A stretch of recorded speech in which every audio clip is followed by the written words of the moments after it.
Pasangga kayo. Eh di ari nga, kami daw ay magraramyon. Kaya ako'y napaisip at yagyag pa kami din pakiusay. Sabi ko sa aking sarili, ano ga kaya aring ramyon nare at talagang kami nagpakadayo-dayo pa din sa pagkalangot-langot nare. Sus ko po nung pagpasok kaya rin parang laki milangay doon sa amin. Sabi ko na lang ay siya at taring masubukan na at ano gang mayroon gadini at talagang aming dinayo pa. Ako'y na-curious din at sabi ko nga ay dumayo pa kami din pwede naman bumili na lang sa tindahan at tumuga naman na rin bata nga rin panay din ang pili. Abay, may kakaiba nga naman padali ang mare. Dahil kayo may pagpipilian din na pwede nyong itoppings doon sa inyong noodles. Ay, meron din ng itlog, meron mga crab steak at kung ano-ano pa.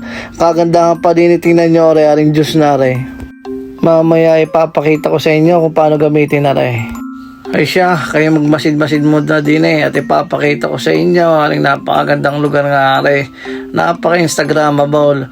Aring nga pa ng parting are, din kayo magluluto ay pagkakatalino talaga ng mga Koreano. Di ari nga at akin ang ide-demonstrate sa inyo kung paano rin gamitin. Aray maganda din pagkapisil ninyo doon sa may button kanya, siya na magsusukat kung gaano kadaming tubig. At pagkatapos niyan di papatong nyo lang di sa may itim na yan parang lutuan na hindi nakakapasaw para at least bulak ng bulak ang inyong tubig. At kayo maglalagay na inyong toppings di yan sa gintong kalderong yan.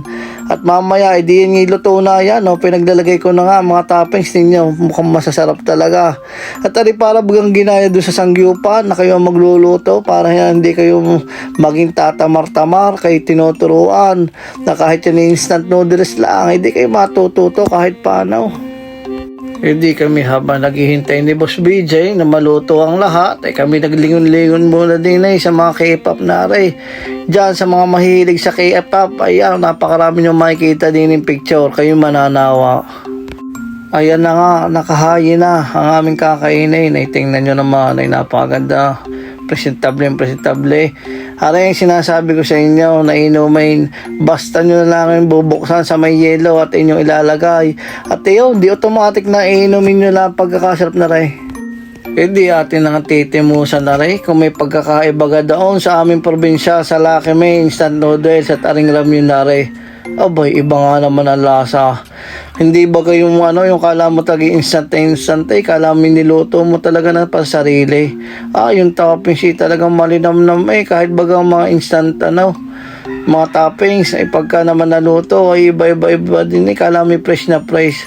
Ating susubukan na ring noodles kung ano bagang hinuso din abay, iba nga naman yung texture ng noodles medyo makunat-kunat kaya pagkakasarap nga naman dumayo din yung ambience pa ayos na ayos.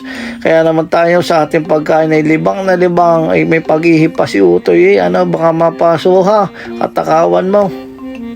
Ay siya, hari namang inumin na ating susubukan. Bali ari kape na instant yung basta mo na lang bubuksan tapos ibubuhos mo din sa malamig na yelo. Abay kasarap nga iba-iba. Kita mo naman na rin batang aray ay hindi nagpatalo talagang dumakot ng kanya. Ay, pandaling sa pagsubo ng noodles. Lasa ko hindi mapigilan aray. At siguro nagutom din kahintay sa amin. Ay kita mo naman may pa-ice cream pa si Totoy talaga namang iba. Lasa ko yung nasarapan nga ay may pabalot pa bago umuwi. Ay sa isang araw na ulit tayo. Salamat.